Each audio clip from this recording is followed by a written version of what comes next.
Welcome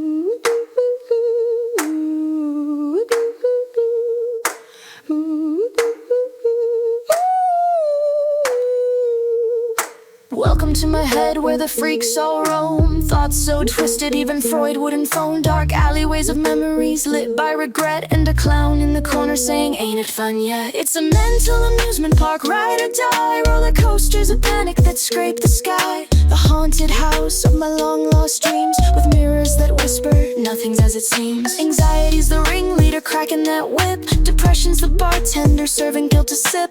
Imposter syndrome runs the souvenir stand, selling fake awards with your useless brands.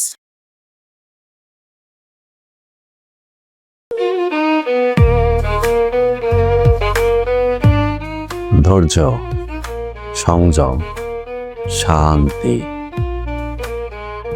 শান্তি আমাদের মনে, বাইরে নয়।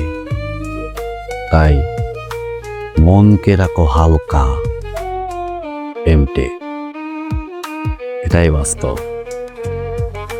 তাই ক্ষমা করো আর ভুলে যাও।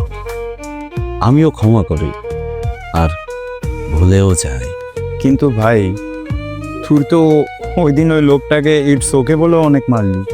কোন লোকটা? আরে ওই যে সেদিন ওই যে চিপাগুলিটা আছে না, ওই দিক দিয়ে তোর সামনে সামনে হাঁটতেছিল, সাইডই দিতেছিল না। এরপর পেছনে ফিরে দুম করে তোর দিকে পানের পিকটা ফেললো, তারপরে বললো, ভাই আই এম সরি। ও হ্যাঁ, ওকে ক্ষমা করেছিলাম বলেই তো বলেছিলাম ইটস ওকে। কিন্তু মারলি কেন? পরক্ষণে আমি ভুলে গিয়েছিলাম যে আমি তাকে ক্ষমা করেছিলাম। সিম্পল ভাই, এটা তো তোকে এতক্ষণ ধরে আমি বোঝানোর চেষ্টা করছি যে ক্ষমা করো আর ভুলে যাও।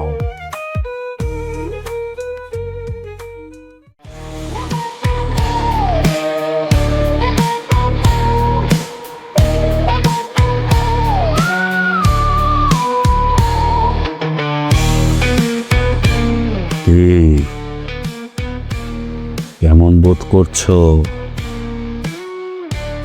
মাথা কি কিছুটা খুলেছে?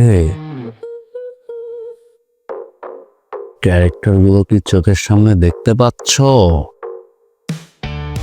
তোর এই প্রসেস না খুব ফালতু প্রসেস ভাই। আমার মনে হয় রাইটিং রকেট চলতেছে। কি সব বলে রাইটিং বলে? ওসব ফালতু কথা, বাজে কথা। তো এসব রাইটিং বকেস বলে কোনো কিছু এক্সিস্টই করে না। আসলে আমাদের মনের ভেতর ঘুটঘুট, লুটপুট, খুটখুট করতে থাকে আমাদের বানিয়ে রাখা সব অনুভূতি। আর যখন আমরা কোনো কিছু লিখতে যাই, এগুলো এসে আমাদের সামনে কুয়াশা বানিয়ে রাখে। আর বোকাচোদারা এগুলোকে বলে writing blockage. Enough is enough. আমার হাতে 20 দিনের মতন সময় আছে এই প্রজেক্টটাকে সাবমিশন দেওয়ার জন্য। একটা অ্যাস্থেটিক ফিল্ম বানাতে হবে যাতে লোকে দেখে, না দেখলেও ভালো টালো বলে। আর 1 বছরের রিলেশনটা 14 গোষ্ঠী এক হয়ে যেতেছে কোন এক চোদনা আর্টিস্টের কারণে। আর তুমি আমার ধনের বয়ান শিখাইতেছো? রাইটিং ব্লকেজ হয় বোকাচোদালো। ধৈর্য, সংযম, শান্তি। অ্যাস্থেটিক ফিল্ম বানাতে চাস তো? দেখ ভাই, মানুষের কাছে সবচেয়ে উঁচু দরের শিল্প হচ্ছে সেটাই যেটা মানুষ বোঝে না।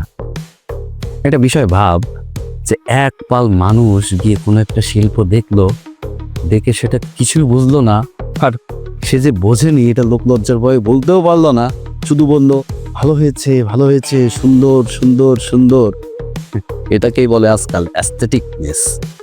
আর হ্যাঁ, ওই রাইটিং বকেজ বোকাচোদাদের হয়, এটা কিন্তু আমি কখনোই বলিনি। আমার মাথায় কিচ্ছু আসছে না ভাই।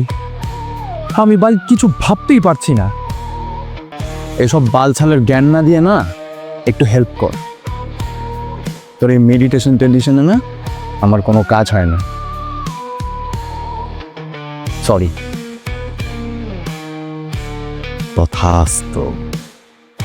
নেই, এখন খাতা কলম নেই, আমি বলি আর তুই লেখ। এমন একটা অ্যাস্থেটিক স্ক্রিপ্ট বানাবো যে সিনেমাটা দেখে মানুষ খুঁজবে। হোয়াট খুঁজবে? সিনেমার অর্থ।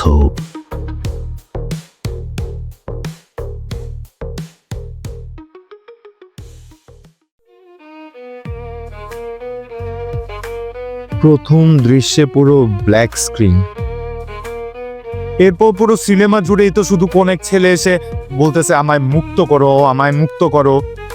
আর তারপর এই যে এই সিনটা দেখ, প্রথম সিন, এই ছেলেটা ছিঁড়া লুঙ্গি পরে বসে বসে বলতেছে আমায় মুক্ত করো, আমায় মুক্ত করো। তারপর তুই 3 নাম্বার সিনটা দেখছস, ওখানেও কোন এক বান্দা ইসা তার লুঙ্গি সিলাই করতেছে, আর ওই ছেলের একই ডায়লগ, আমায় মুক্ত করো, আমায় মুক্ত করো। মাঝখান দিয়ে আবার তুই 2 নাম্বার সিনে কি দেখছস কোন এক মেয়ে আসছে, মেয়ে এসে বলতেছে আমারও পরানো যাহা চায়, নাচতে নাচতে এই ডায়লগ দিতেছে, আর ওই ছেলের একই কথা, আমায় মুক্ত করো, আমায় মুক্ত করো। What the fuck bro? এই গোটা ব্যাপারটা পেয়ে তুই কিছু বুঝতে পেরেছিস? বাল, এই স্ক্রিপ্ট কইরা কে কি বুঝবো আমি কিচ্ছু জানি না, কিন্তু আমি কিচ্ছু বুঝিনি বাপ। এই যে এই স্ক্রিপ্টটা দৃশ্যাঙ্ক, এরপর কোনো একটা ইজম ফিজম নাম দিয়ে দে, শুনতে স্প্যানিশ টাইপের হবে এমন একটা নাম। এই যে ধর মসিয়ে পাপাইজম বা মাদাম ফেরেস্তোইজম, যে কোনো কিছু একটা, বুঝতে পেরেছিস? এরপর এটা কষিয়ে এডিটিং করে ফেল, মাঝের সিনগুলো এদিক ওদিকে ঝামেলা নাই। এটাকে বলে অ্যাবসার্ড আর্ট। মানুষ প্রথমে দেখবে, তারপর ভাববে। কি ভাববে? কি ভাববে সেটাই তো ভাববে। ধর মানুষ এই সিনেমাটা দেখবে, দেখে কিছুই বুঝবে না, আর না বুঝে সে ভাবতে থাকবে, আর ভাবতে ভাবতে যখন কিছুই আর ভাবতে পারবে না, তখন মানুষ বুঝবে এটা উচ্চমার্গীয় কোনো সিনেমা। তারা এটা ভাববে আসলেই? ভাববে, 100 বার ভাববে, কেন ভাববে না? হিউম্যান সাইকোলজি ভাই। দেখ, ছোটবেলায় আমরা যখন কোনো কিছু বুঝতাম না, এই যেমন ধর গাছেরা কথা বলে না কেন, আমরা উঠতে পারি না কেন, এই প্রশ্নগুলো যখন আমরা বড়দের কাছে করতাম, তখন তারা কি বলতো, কি উত্তর দিত? কি উত্তর দিত? তারা বলতো সোনামণি বড় হও, তারপর বুঝবে। হ্যাঁ, তো কি? এই উত্তরটাই তো শিশু মনে একটা ধারণার জন্ম দেয়, মানে জটিল কোনো কিছু মানেই সেটা বড়রাও বুঝবে। অর্থাৎ এই মগজে, অভিজ্ঞতায়, পড়াশোনায় যারা উন্নত তারাই সবসময় এগিয়ে। এটাই তো স্বাভাবিক, যে জ্ঞানী, যে অভিজ্ঞ, সেই তো অন্যান্য জটিল ব্যাপারগুলো সাধারণের তুলনায় বেশি বুঝবে। এটা তো সমস্যাটা কি? যে স্ক্রিপ্ট এটা দুর্বোধ্য, জটিল, বুঝতে সমস্যা হচ্ছে। হ্যাঁ হচ্ছে, মানে পাগলা চোদা স্ক্রিপ্ট। এর মানেই তো তুই সাধারণ। দেখ, মানুষ সবসময় নিজেকে সাধারণ ভাবতে ও মানতে অসম্মানিত বোধ করে। এই স্ক্রিপ্টটা যদি তুই ভালোভাবে প্যাকেজিং করতে পারিস, মানুষ কিন্তু সিনেমাটা দেখবে এবং সিনেমাটা নিয়ে ভাববে, ভেবে কিছুই বুঝতে পারবে না। তখন সে ভাববে এটা মনে হয় উচ্চমার্গীয় কোনো সিনেমা, যেটা বোঝার মতো জ্ঞান আমার হয়নি, এটা শুধু উন্নতরাই বুঝবে। এখন সে যে এটা বুঝতে পারলো না, সেটা তো সে সবার সামনে প্রকাশ করতে পারবে না। তখন সে বলবে আই অ্যাম স্পিচলেস। ফাক ম্যান, এভাবে তো কোনোদিন ভেবে দেখি নেই। তাহলে বাকি সিনগুলো লিখি। না, আজকাল লিখতে মন চাচ্ছে না।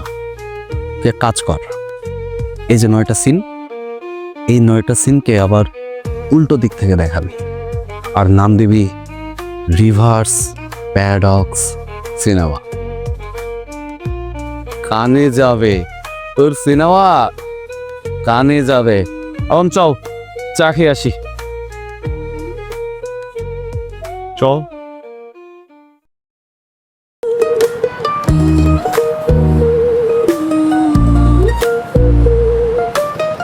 ও ভালো কথা। এই কোন ট্রেন আর্টিস্টের কথা বলছিস না তুই? কেড়ে লোকটা? আরে আছে এক লোক, আমার গার্লফ্রেন্ডের ছবি এঁকে এঁকে পোস্ট করে, ট্যাগ মারায়। আমার মনে হয় মালটার সাথে কোনো চক্কর চলতেছে। ফেসবুকে আছে, দেখো না। আছে দাদা।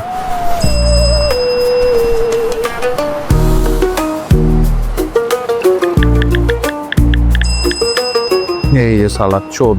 আমার সব থেকে ভালো লাগে হচ্ছে সুন্দরী সুন্দরী মেয়েদের ছবি আঁকা। টিভিদের কপিরাইট। হ্যাঁ, হাতি ঘোড়া আঁকছি, হাতির উপরে একটা মেয়ে ছিল। ঘোড়া আঁকছি, ঘোড়ার উপরেও একটা মেয়ে ছিল। এটা খুব বাজে একটা জিনিস, মানে সব কিছুই ফ্রি। আমারও প্রচুর দুধ খেতে ভালো লাগতো। না এই বন্ধ করো, কি সব আলতে ফালতে বসো। আরে বাবা রে বাবা,